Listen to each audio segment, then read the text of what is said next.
Hugh, welcome to Honestly Speaking with Pritam. Hello, thank you very much for inviting me. Great. Hugh, I know I have done a bit of research about you.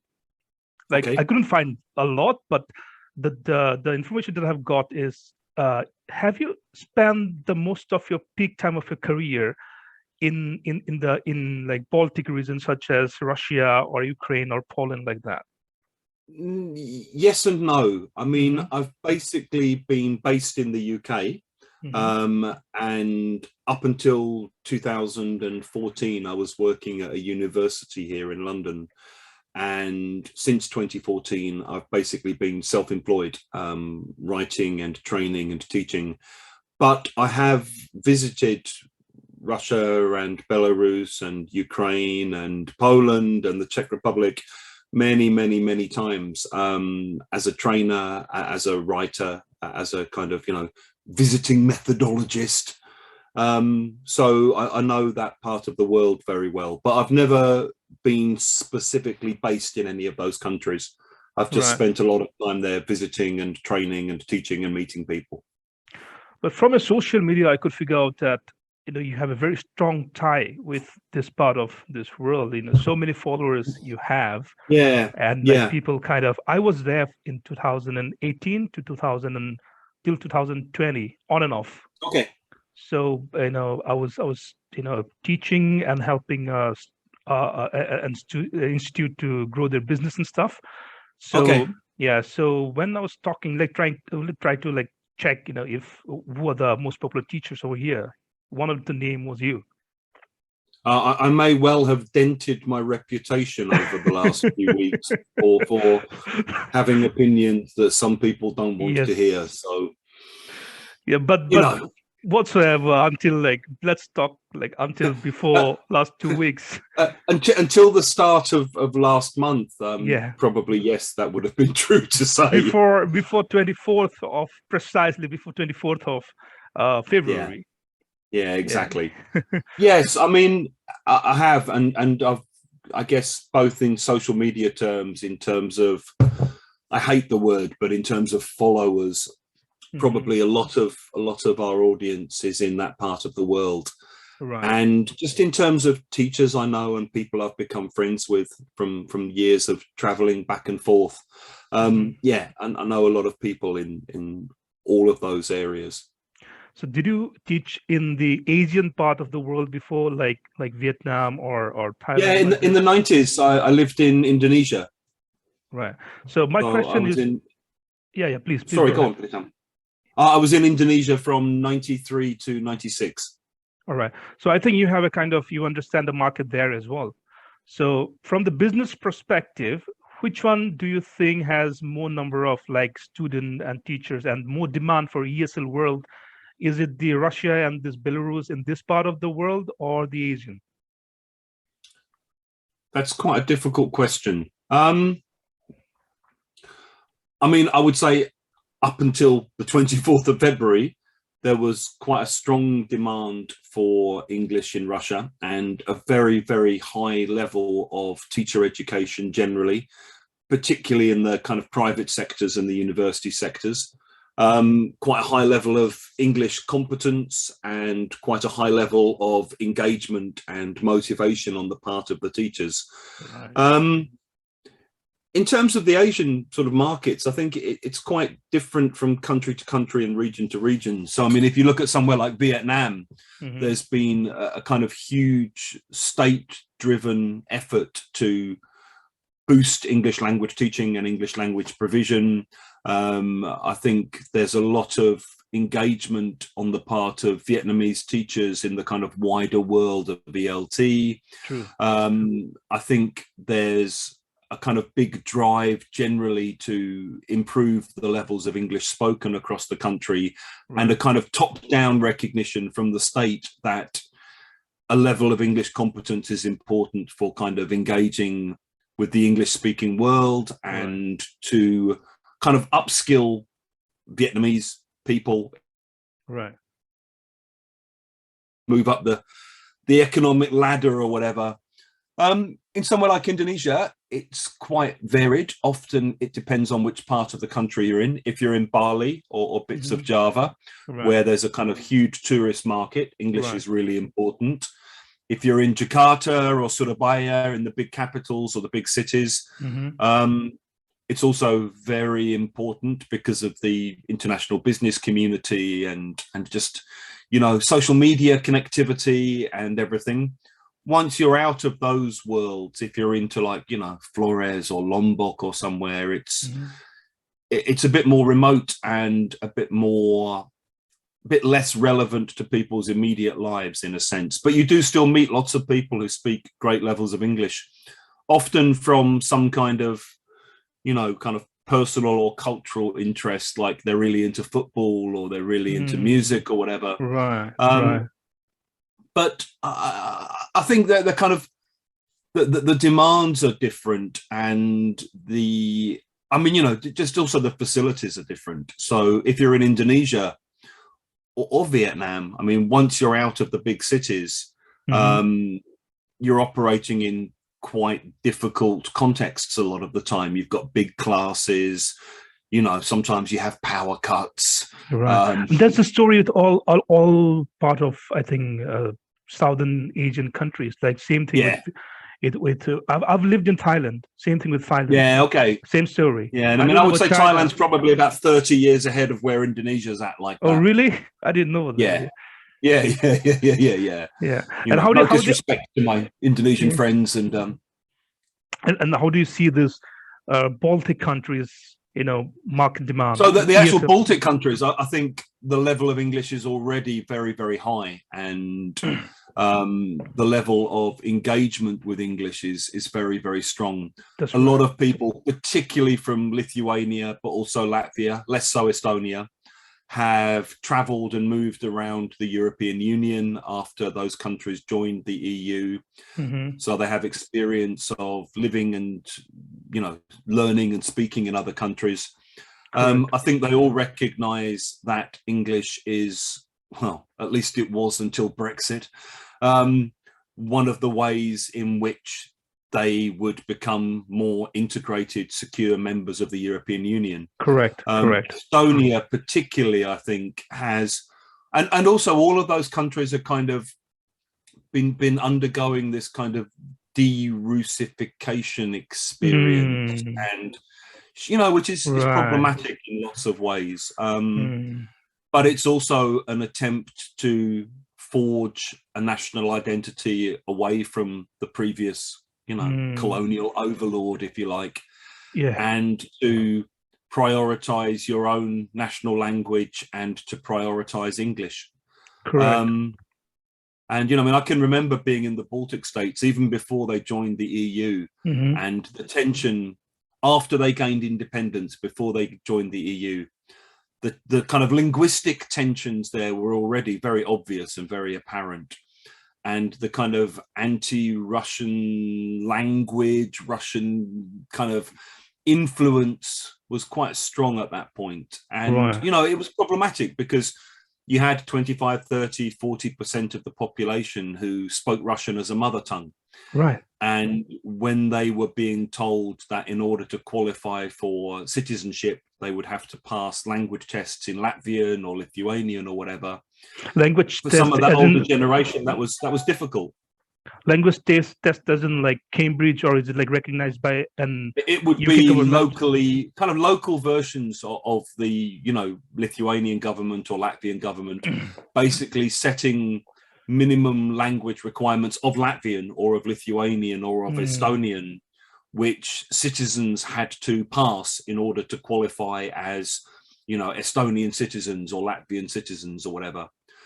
So for older generation, kind of what some people would call ethnic Russians, Russian speaking people in Latvia, say, or in Lithuania, it was difficult because up until that point, they'd been speaking Russian all their lives, and maybe speaking, like, you know, market Latvian or market Lithuanian, but not speaking competently enough to now qualify as citizens. So in those kind of contexts, I think English becomes a way of moving away from the influence of the former soft bloc countries and a way of moving towards a more integrated acceptance within the European community, you know? We kind of, I'm from India, so I can vouch for it, but we have different reasons, you know, until like 1947, like when India was British India, until then, you know, most of the people, especially the elite class, used to speak only in English to deal with British. But then after like 1951, when we got the kind of the Republic, you know, this one, and after that, we kind of wanted to decolonize the English language, and people started learning the local language. You know, very understandably. I can speak Hindi in like a colloquial language. You see, so that this happens. I think this has happened to all the British colonies, right? Yeah, and you know, it's obviously all tied up with economic power and with access to certain kinds of global markets, global cultures, global systems of information, all that kind of thing. And I'm sure within India, what also happens is the same as what happens in Indonesia, where for a lot of people will speak in their day-to-day lives a local language. So I mean, when you're traveling around Indonesia, a lot of the older people don't really speak great Indonesian as a national language. They'll speak Balinese, or they'll speak Sundanese, or they'll speak, you know, some kind of local dialect wherever they're living. And then for them, learning Indonesian is kind of learning the language of power and economic integration with the rest of the country. So, you know, there's many layers on which those kinds of things operate. It's just not just one story. You cannot just say this is the main point. There are many points behind it. I've been to Bali. You know, I've lived there, not lived, like traveled like for like 1 week, 1 or 2 weeks. So I can see this, you know, like there are people who are speaking like street, as you said, street, like market language of English. Just to deal with their day-to-day business. Otherwise, they mostly speak, I don't know which language, but they said that they had like 2-3 languages. Balinese a lot of the time. Yeah. That's true. So coming back to this Russia thing, so I'm sure that you are aware of this sanctions of from Cambridge, Oxford, and from everyone. So since you're like so close to these people, and how did you like really feel inside when you heard the news for the first time that like Oxford is sanctioning them? You know why I asked this question? Because for them, these are like really big institution. I mean, they're the like, kind of de facto leaders of English. You see? For us, it's not the thing. You know, we only go for Cambridge certificate only if I have to go and study abroad. How did you feel about this? Because for them, it's a different ball game altogether. So it's a complicated question. I have a mix of different emotions about it. You have time. I understand why the sanctions have been imposed, and I understand why there's a desire to put pressure on the Russian economy and to, you know, I guess it's the kind of banks, not tanks approach. And I know a lot of Russians also who accept the sanctions as a kind of price that is required to be paid because of what's being done in and to Ukraine. And, you know, as a teacher, as a person, I'm trying to maintain links with as many Russians as I can, and trying to keep the doors open for communication and discussion and kind of mutual solidarity. And I know that will get harder in the months to come. You know, it'll definitely get harder. I know. And of course, I've lost some Russian friends because they've gone down the rabbit hole, and they basically started believing the kind of omnipresent propaganda. So, you know, that will also happen. There'll also be that division that starts to kick in. But from the positive side, what I see is this will also, like in terms of English language or education, it's going to make them a bit independent. You see, like as I said, that we never learned like British English or from Cambridge or Oxford, but we're like perfectly fine. Indian education system is doing like really fine, and we believe it's gonna even get better in the future. But I feel that the way they see that this institution from UK, like de facto leaders, and they're the rulers, and they just bow down to them irrespective of whatever they say. So this is gonna go away slowly, and it'll be good for them if they become indigenous, like the India did. Like we used to depend on British a lot, but now we become like really indigenous, and then on the verge of becoming even more. So this is what I tell my students and my teachers also, that listen, the thing is that this is a blessing in disguise. It's like McDonald's. You don't have to eat McDonald's when you have exactly. steak. Yeah, it's less shit food to eat. Yeah, exactly. That's what I think. I said maybe eat something healthy instead. Yeah, exactly. Yeah, have your own indigenous classes. Why not? You. So the thing is that, like, since you have like such a good tie with these countries, do you think that if they have to write their own books and not depend on like UK institutions, like the way we do in India, we have no, like, zero. It's not that we hate them; we just don't need them. You see? Yeah. Yeah. So are they ready for that? It's slightly more complicated than that. I mean, there are lots of jokes among the Russians I know about, now we can go back to those books that we all learned English from during the Soviet years, that were written by kind of leading Soviet methodologists at the time. I think the reason it'll be harder is 2 or 3-fold, really. I think one is India had a clear cultural, social, economic reason for kind of resistance and creating your own internal kind of linguistic culture and approaches and methodologies and attitudes and material, okay? Because in the Indian context, English is very much the language of the colonial master, yeah? Yeah. Whereas I think in Russia, in a sense, for a long time, English was seen as the voice of the outside world. It was the voice beyond the Iron Curtain. It was a voice which wasn't connected to immediate colonial or economic repression or histories. It was a voice that kind of represented a sort of freedom beyond the confines of the nation that existed at the time. I think on top of that, there's also quite a strong kind of fetishization of received pronunciation of a particular kind of British English as spoken by the aristocracy, and this sort of weird kind of, there's like a legacy of having their own aristocratic classes who were done in during the revolution back in 1917. And this sort of lingering dream of aspiring to be like the English aristocracy or the English upper classes, despite the fact that, I mean, as a lower class English person, for me, that this kind of weird obsession with the upper classes is like, why would you obsess about these people? They don't care about you. They don't even care about me. Like, why are you interested in what these exactly people think? 100%. So it's like, what I feel is it's like a fashion for them to speak English with that accent, and even to speak English. And they haven't yet really learned to embrace their own kind of variants or their own kind of identity as Russian speakers of English, and I think it's a kind of, I guess from an Indian point of view, it's like a decolonization of the mind. True.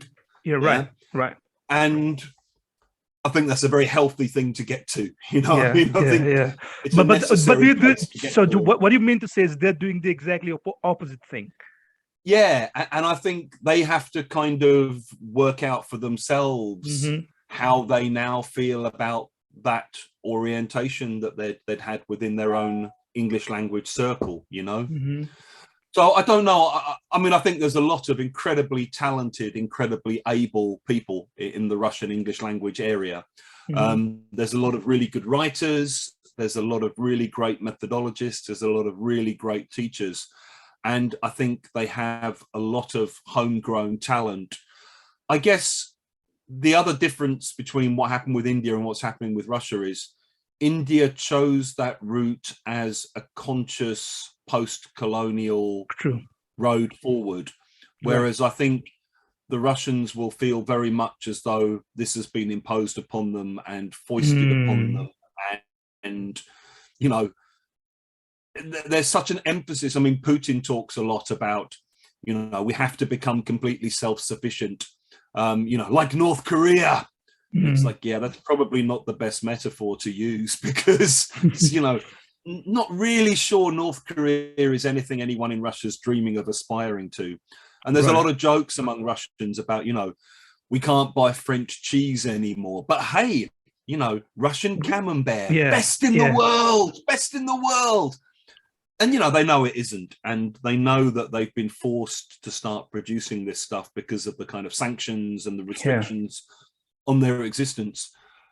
But there are lots of very able, very capable people there. And so maybe one thing it will do is reduce the obsession with visiting foreign guests and gurus and speakers and methodologists, you know, and including me.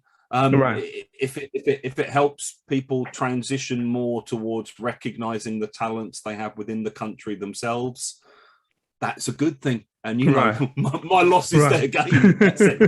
So, you know, for good. I hear you. And I think in those contexts, it's a good thing.